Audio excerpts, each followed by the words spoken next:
বৃহস্পতিবার রাজধানী রবীন্দ্র শতবার্ষিকী ভবনে রাজ্যস্তরীয় টিচিং লার্নিং ম্যাটেরিয়াল তথা টিএলএম প্রদর্শনী ও প্রতিযোগিতার উদ্বোধন করেন রাজ্যের মুখ্যমন্ত্রী প্রফেসর ডক্টর মানিক সাহা। উপস্থিত ছিলেন শিক্ষা দপ্তরের বিশেষ সচিব রেবেল হেমন্ত কুমার, SCERT ত্রিপুরা অধিকর্তা এল ডার্লং এবং বিদ্যালয় শিক্ষা দপ্তরের অধিকর্তা NC শর্মা সহ অন্যান্যরা। এই প্রদর্শনীতে রাজ্যের 8টি জেলা থেকে আগত 160টির অধিক টিএলএম প্রদর্শিত হচ্ছে। নিপুণ ত্রিপুরা মিশনের অধীন প্রায় প্রত্যেকটি বিদ্যালয়ের শিক্ষক শিক্ষিকারা প্রথমে মহকুমা স্তরে প্রদর্শনী ও প্রতিযোগিতায় অংশগ্রহণ করেন এবং সেখান থেকে নির্বাচিত শিক্ষক শিক্ষিকারা তাদের টিএলএম নিয়ে জেলা স্তরে আয়োজিত টিএলএম প্রদর্শনী ও প্রতিযোগিতায় অংশগ্রহণ করেন। রাজ্যস্তরীয় এই প্রতিযোগিতা নির্বাচিত সেরা 10টি টিএলএমকে পুরস্কৃত করা হয়।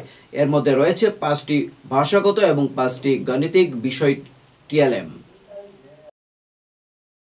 খুব ভালো লাগে ওয়ার্কশিটের মাধ্যমে, এখানে আমি দেখলাম ওয়ার্কশিটের মাধ্যমে যখন ছোট ছোট ছেলে মেয়েদের যখন তাদের কাজগুলো যখন সম্পূর্ণ করে শিক্ষক বা টিচার হিসেবে এটা আপনাদেরও কিন্তু একটা স্যাটিসফ্যাকশন আসে যে আমরা যে কাজের জন্য বাচ্চাদের আমরা পড়াচ্ছি তার ওয়ার্কশিটগুলো প্রপারলি সে যদি ফুলফিল করে লিখে বুঝতে পারলে তবে লিখতে পারবে বা সেটাকে সে আইডেন্টিফাই করতে পারবে। সেই জন্য আমার মনে হয় তার উপর আপনারা যেভাবে বিশ্লেষণের মাধ্যমে যেভাবে আপনারা তাদের থেকে যে এক্সট্রাক্ট করার চেষ্টা করছেন সেটা সত্যিই আপনাদেরকে আমি ধন্যবাদ দেব।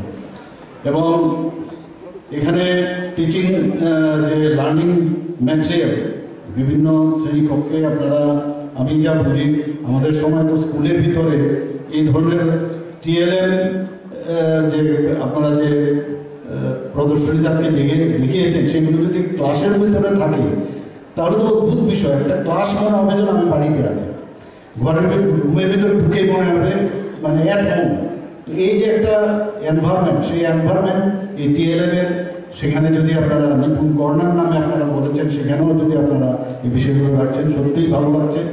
এবং যা দেখা গেছে 3 থেকে 7 বছর বয়সে যারা স্টুডেন্টরা আছেন তাদের মধ্যে যে মূল ভিত্তি এবং মৌলিক যে দক্ষতা সেই গড়ার লক্ষ্যে কিন্তু আপনারা এই কাজটা করছেন।